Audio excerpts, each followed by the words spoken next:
Alors bonjour les amis, j'espère que vous allez bien. J'aimerais prendre un petit moment pour exhorter, encourager une personne en ce moment qui ne se sent pas bien dans sa peau et pour lui dire que bah non, tu n'es pas seul, Dieu est avec toi. Alors ce court témoignage, c'est pour vous dire qu'il y a une époque, un an après ma conversion au Seigneur, j'ai été attaquée par l'ennemi. Donc j'avais subi une lourde opération, j'ai failli mourir, mais le Seigneur m'en a délivré. Et quand je suis rentrée d'hospitalisation, peut-être 2 nuits après, j'ai été attaquée, combattue par l'ennemi qui a voulu me tuer dans mon sommeil. J'ai vu il y avait des femmes qui étaient venues me combattre et elles n'arrivaient pas à l'emporter sur moi. Et donc à un moment donné, un homme qui était là, regardait la scène, est venu, il les a chassés, il est venu me combattre. Et à un moment donné, il s'est mis sur moi, il a commencé à m'étouffer et je me suis réveillée.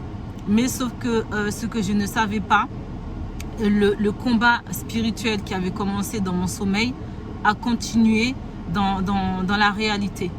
Donc malgré que je ne pouvais pas me lever, même pour me laver, pour me manger, c'était compliqué. J'ai pu me doucher, j'ai pu m'habiller, mais je m'étais habillée n'importe comment. Et je me rappelle, c'était pas une période où il faisait chaud. Je suis sortie, mais juste avant de sortir, j'ai entendu cette voix qui m'a dit « Prends ton téléphone ». J'ai pris mon téléphone, j'ai commencé à écouter de la musique. Mais il y avait une chanson qui tournait en boucle, c'est la chanson « Libérée » et de Maggie Blanchard. J'ai mis cette chanson-là, mais il y avait la musique, il y avait une voix qui était dans ma tête, qui résonnait tout le temps, qui me disait, à chaque fois qu'il y avait une voiture qui passait, qui me disait, jette-toi sous la voiture, tu es inutile, tu ne vaux rien, etc. Et moi, j'étais en pleurs. La voix, elle était là, mais en fait, elle ne me laissait même pas un temps de réflexion, un temps pour me dire, mais qu'est-ce qui m'arrive, pour chasser la voix. Elle était insistante. On aurait dit un moustique qui vient là, qui vous tient dans la tête, qui ne veut pas vous lâcher. Et moi, j'étais en larmes, j'avais du mal à marcher. Et la voix me disait à chaque fois, tu es nul, tu ne sers à rien. En gros, sur cette terre, qu'est-ce que tu fais là? Autant te tuer. Et à chaque fois qu'une voiture qui passait, j'avais qu'une envie, c'était de me jeter sous la voiture. Mais à chaque fois, la mauvaise voix me disait de me tuer. Il y avait une autre voix à côté qui me disait, non, tu es précieuse, ne fais pas ça, ne l'écoute pas, ne l'écoute pas. J'ai dû marcher, je ne sais pas combien de temps je marchais.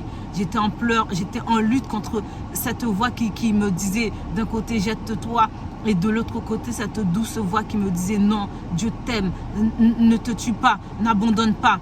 Et la musique, la chanson continuait, libérée, oui je suis libérée, délivrée, je suis rachetée, justifiée par le sang de Jésus, etc. Et à un moment donné, je ne sais pas combien de temps ça a duré, la voix qui me disait de me tuer a commencé à s'atténuer.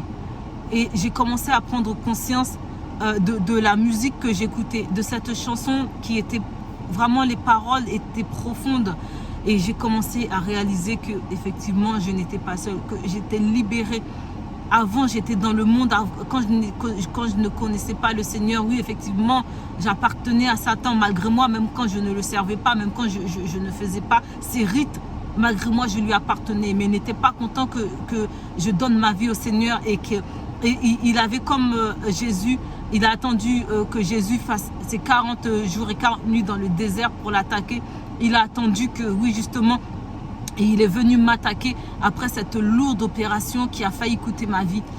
Et à un moment donné, je suis arrivée à un abribus et la voix me dit, la douce voix, c'était la voix du Saint-Esprit, qui me dit, ben, assieds-toi. Je me suis assise. J'étais là en larmes, en pleurs. J'étais désespérée. Et à un moment donné, la voix qui était là, tue-toi, tu ne sers à rien, est partie. Et j'entendais le Saint-Esprit me réconforter, me dire tout va bien, tu n'es pas seul, je suis avec toi, etc. etc. Et j'ai commencé à écouter cette chanson. Je ne sais pas combien de fois je l'ai écoutée, mais tout en étant en pleurs, tout en pleurant, je me disais mais pourquoi ça m'arrive? J'ai failli mourir dans le bloc opératoire. Et là encore ça continue. Et j'ai écouté, je me suis apaisée et j'ai senti mais comme si j'avais comme si une lourde charge me quittait. Et je me suis sentie légère. J'ai essuyé mes larmes et je suis rentrée chez moi. Et au jour d'aujourd'hui, je ne sais pas quelle force j'ai pu avoir pour rentrer chez moi. Et quand je suis rentrée chez moi, j'ai trouvé mon mari en larmes. Il y avait aussi l'une de mes belles-sœurs qui était venue passer une semaine à la maison pour m'aider. Et elle était en panique. Elle me disait, mais comment tu as pu faire pour sortir? Toi, même à la maison qui n'arrive même pas à faire 3 pas. Comment tu as pu faire? On s'inquiétait, on t'a téléphoné je ne sais combien de fois. Tu n'as pas répondu, on est tombé sur la messagerie. J'ai dit, mais non, j'ai jamais eu d'appel. J'ai regardé mon téléphone devant eux, ils n'ont vu aucun appel. C'est comme si leur appel était parti dans le néant. Tout ça, pourquoi? C'était l'ennemi avait fini par m'enfermer. Il m'avait prise en fait dans un piège, dans son filet pour me détruire, pour me tuer. Et s'il n'y avait pas la voix du Saint-Esprit, aujourd'hui je ne serais pas là pour te parler, toi qui traverses ce moment difficile. Tu es peut-être au bord du suicide, tu ne sais pas quoi faire. Tu entends cette voix qui te dit, jette-toi sur le train, tu es inutile, regarde, tu as péché, Dieu ne t'aime plus, tu ne mérites pas l'amour de Jésus. Non, dis-toi que quelle que soit la situation, tu n'es pas seul. Tu as été victime d'inceste, tu as été violé, tu as été déçu. C'est l'homme qui déçoit. C'est l'homme qui déçoit. Ne laisse pas Satan te détruire. Ne laisse pas Satan prendre ta vie. Satan n'a rien créé. Ta vie, c'est Dieu qui la laisse. Dieu contrôler ta vie. Ton souffle de vie, c'est à lui. Il peut te l'ôter du jour au lendemain, mais Satan n'a pas de pouvoir sur toi si toi, tu ne lui donnes pas ce pouvoir-là. Ne donne pas à Satan ce pouvoir-là de te détruire, de te manipuler psychologiquement, mentalement. Et brandis ta carte d'identité divine, spirituelle. Tu dis, j'appartiens au Seigneur Jésus-Christ. Je marche sur toi. Je marche sur toute la puissance de l'ennemi parce que Jésus m'en a donné le pouvoir. Et tu ne peux rien contre moi, Satan. À l'époque, oui, j'étais jeune convertie. À l'époque, les prières d'autorité, je n'en avais jamais entendu parler. Mais tout ce que je sais, c'est qu'à l'époque, moi, j'étais tout le temps là en train d'adorer Dieu. Je vivais dans la reconnaissance envers mon Dieu.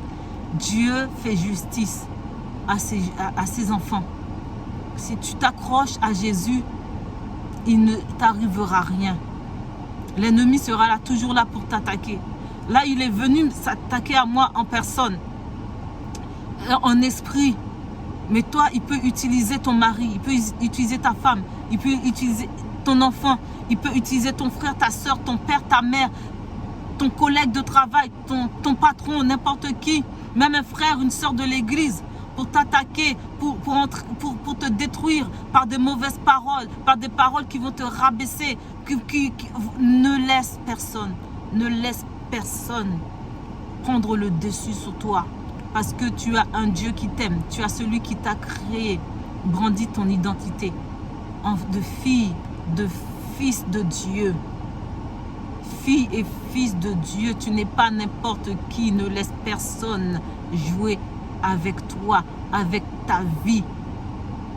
Fais cet acte de foi et refuse la détresse, refuse le désespoir, refuse le désarroi, je ne sais pas, refuse tout ce qui empêche ton âme d'évoluer, tout ce qui empêche ton âme d'être heureuse. Jésus, il est venu dans ce monde pour te donner sa paix. Pas cette paix qu'on trouve dans ce monde, parce que cette paix dans ce monde est futile. Tout ce que le monde t'offre n'est que futilité. Mais la vraie vie est en Jésus. Viens à Jésus, toi qui ne connais pas encore Jésus, viens à Jésus, donne-lui ta vie et l'ennemi n'aura plus aucun pouvoir sur ta vie. Voilà, c'était ce court témoignage. Je ne suis pas entrée dans les détails, mais c'est vraiment cette partie que je voulais prendre avec toi pour te partager et te dire que tu n'es pas seul. Regarde à Jésus. Regarde à Jésus. Il combat pour toi. C'était voilà ma petite exhortation, mon petit témoignage. Sois béni en Jésus.